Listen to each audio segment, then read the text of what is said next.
सद्गुरु साईनाथ महाराज की जय।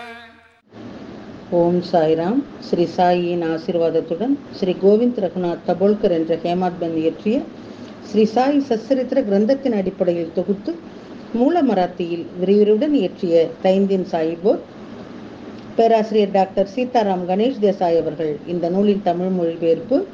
ஸ்ரீ சாயினுடைய தினசரி ஞான போதனை தொகுத்து வழங்குபவர் டி.ஆர். மாதவன் அவர்கள். பிரார்த்தனை. சமர்த்த சாயி, இச்சிறு மந்திரம் புனிதமான ஜெயமருளும் மந்திரம். இது இனிய பக்த பாவ மோக்ஷ சூத்திரம். அவரது புனித வாழ்க்கை வரலாறு மதுரம். சாய்நாதர் கடவுள் பக்தியுள்ளவர், தர்மத்தை பின்பற்றும் பிரபஞ்ச பாலகர். இப்போது இவர் வாழ்க்கை வரலாற்றை பாடுங்கள், மன அமைதியை பேணுங்கள். ஈஸ்வர் அல்லாஹ் ஒருவரே கூறுவார், கடவுளில் வேறுபாடு இல்லை என்பார். சாய்ராம். உங்கள் அன்பான சொற்கள் பக்தியும் மரியாதையும் அருளும் வார்த்தைகள். ஓம் ஸ்ரீ சாய்ராம். ஸ்ரீ சாயினுடைய இன்றைய ஞான போதனை அத்தியாயம் 5 ஓவி 42. 1834 ஆண்டில் ஆவணி தூய தருண காலத்தின் போது நிம்பாசிரமத்தில் பாதுகைகள் நிறுவப்பட்டன. அன்புடன் பஜனை பூஜை முறையுடன் வெறிச்சோடிய இடங்களில் பூச்செடிகளை நட்டு தண்ணீர் தெளிக்கும் பாபாவின் தொழில் 3 ஆண்டுகளாக நடந்து வந்தது. அழகிய தோட்டம் போடப்பட்ட இடத்திலே இன்று பூட்டியினுடைய அரண்மனை அழகாக நிற்கின்றது.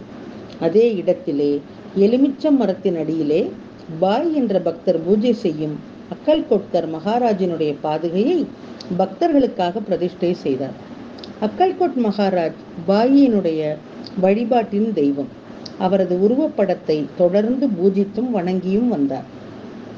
ஒரு முறை அக்கல்கோட்டிற்கு சென்று இறைவனுடைய திருவடிகளை தரிசித்து உண்மையான மனதுடன் அவருடைய பாதங்களை வணங்க வேண்டும் என்ற எண்ணம் அவருடைய மனதிலே எழுந்தது. மும்பையில் இருந்து அக்கல்கோட் செல்வதற்காக அனைத்து ஏற்பாடுகளையும் செய்தார். ஆனால் நாளை புறப்பட வேண்டும் என்றால் அவர் உறுதியாக இருந்தார். ஷீரடிக்காக காத்திருந்தார். ஏனென்றால் முந்தின நாள் இரவு பாயினுடைய கனவிலே சுவாமி சமர்த் தோன்றினார். என்னுடைய இடம் இனத்தொடர்பு ஷீரடியிலே உள்ளது, நீங்கள் அங்கு செல்ல வேண்டும். சுவாமி சமர்த்தினுடைய உத்தரவின் பேரிலே மும்பையில் இருந்து ஷீரடிக்கு சென்றார். 6 மாதங்கள் அங்கேயே தங்கி மகிழ்ந்தார். அண்ணன் சுவாமியினுடைய தீவிர பக்தர். சுவாமியின் தரிசனம் எப்போதும் நினைவில் இருக்க வேண்டும்.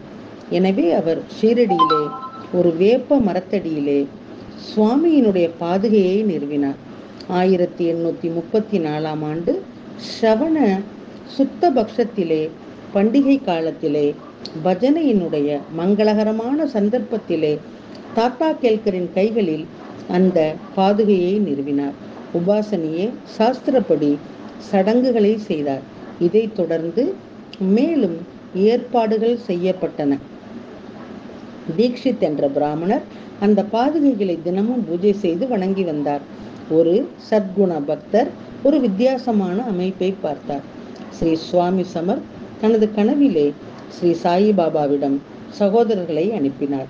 ஸ்ரீ கஜானனன் மகாராஜினுடைய ஷேகான் பக்தர்களும் ஸ்ரீ கஜானனன் மகாராஜால் ஸ்ரீ சாய் பாதத்திற்கு அனுப்பப்பட்டனர். இதில் தெய்வீக அடையாளம் உள்ளது. இதை அவர்கள் அறிந்து இருக்கின்றார்கள். ஸ்ரீ சுவாமி சமர் மற்றும் ஸ்ரீ சாயிநாத் இரண்டற்ற சொரூபம். ஓம் ஸ்ரீ சாய்ராம். ஸ்ரீ சாயினுடைய தினசரி மற்றொரு ஞான போதனை அடுத்த தொடரிலே கேட்போம். சாயியை பணிவோம். சாந்தி நிலவட்டும். ஓம் சாய்ராம். श्री सच्चिदानंद सद्गुरु साईनाथ